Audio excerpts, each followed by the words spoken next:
po ako ng ex ko habang may girlfriend po siya. Marami po siyang reason kung bakit nakipaghiwalay po siya sa akin. Unang reason niya is yung family niya.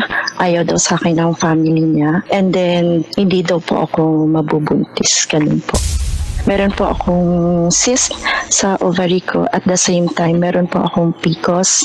So, hirap po akong mabuntis. Siguro naman po DJ Rocky, naging way niya lang yun para makalayo din sa akin. May pagka-chick boy kasi yun.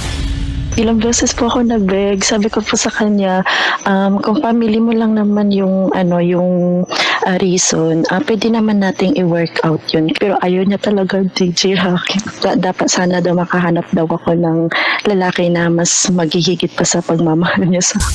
And then, nung nalaman ko, DJ Rocky, na meron po siyang babae na pinopormahan. And then, nagpaalam na ako sa kanya. Sabi ko, sana maging masaya ka. Nalaman ko na meron ka ng girlfriend, ganyan-ganyan. After that, hindi na po kami nag-usap. Up until mga April po ulit, nag-message po ako sa kanya kung paano niya po singilin yung tito ko. Kasi meron kasing utang yung tito ko sa kanya. Doon ulit nagsimula yung namin, communication, nagkamustahan, ganyan-ganyan.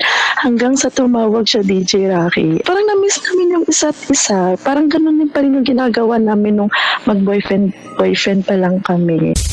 Seaman kasi siya, DJ Rocky. Alam naman namin kung anong ginagawa ng mag-isa lang sa kwarto. So, ayun po, na-miss niya daw po ako. Na-miss niya daw po yung bogelya ko. Na-miss niya yung petchi ko, ganun. So, gusto niya daw makita, ganyan-ganyan. Ayun po, hanggang tuloy-tuloy na po yung ganung usapan namin. Pero alam ko na po na may girlfriend po siya. Pero, sige pa din po ako na sige. Kasi parang wala bumalik yung lahat, DJ Rocky. Parang nawala yung galit sa puso ko na ginawa niya sa akin.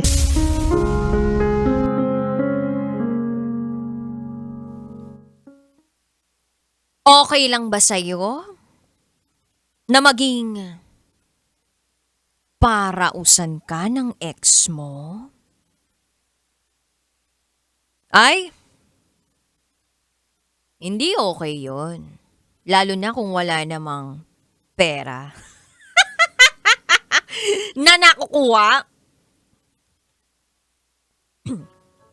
Hindi ako payag sa ganun, no? Kung wala naman ako nakukuha. Charot with harot. Alam mo kapag ex-ex na, ibig sabihin hindi na dapat binalikan o babalikan. Bakit? Kasi nga ex means wrong. Hindi naman siya check eh. Kung check yun, ibig sabihin right. Pero since ex siya, ibig sabihin wrong. Kasi nga, wrong person. At saka tatandaan ninyo, very crucial po yung pagre-reply sa mga ex.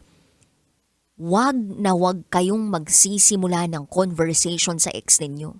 Kasi dalawa lang ang pwedeng maging resulta niyan. Yung isa, tapusin ang lahat. May kailangang ibalik, may kailangang bayaran na utang, etc. Tapos. Pangalawa, rurupok pa uli. Bibigay uli. Hanggang sa masasaktan uli. Gusto mo ba yun? Ayaw mo nun. Ako na lang yung gustuhin mo, kabisyo. Ang babaeng naniniwalang hindi man ako palaging may pera, at least palagi naman akong maganda. This is me, DJ Rocky Tsera. At ngayong gabi, isa na naman panibagong sekreto ang ating isisiwalat. Kaya naman, eto na po ang patikam ng DJ Rocky's Secret Files.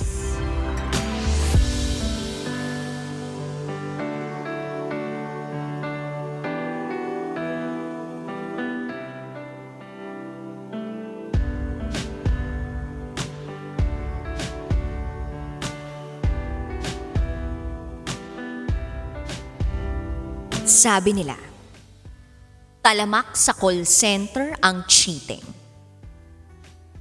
5 years, ipinagpalit sa katrabaho. Totoo ba na maraming cheater sa call center?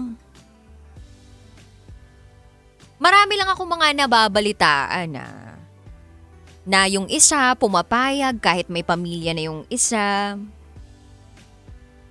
Yung isa naman, sige lang ng sige, ang pakilala single siya, pero ang totoo, may asawa na pala.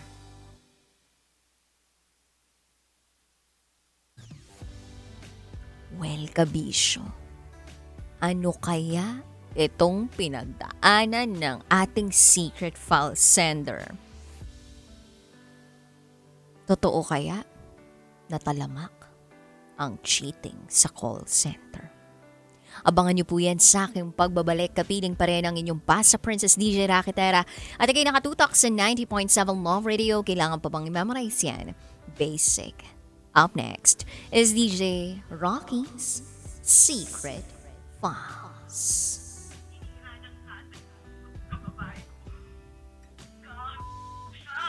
May secret affair kami ng office mate ko. Hindi ko matigilan kasi sobrang galing niya sa... Rocky's Secret Files. Secret Files. It's the kind of bleep you never knew existed. Kunwari inosente pero boy naman pala. Rocky's Secret Files. Secret Files. Metro's #1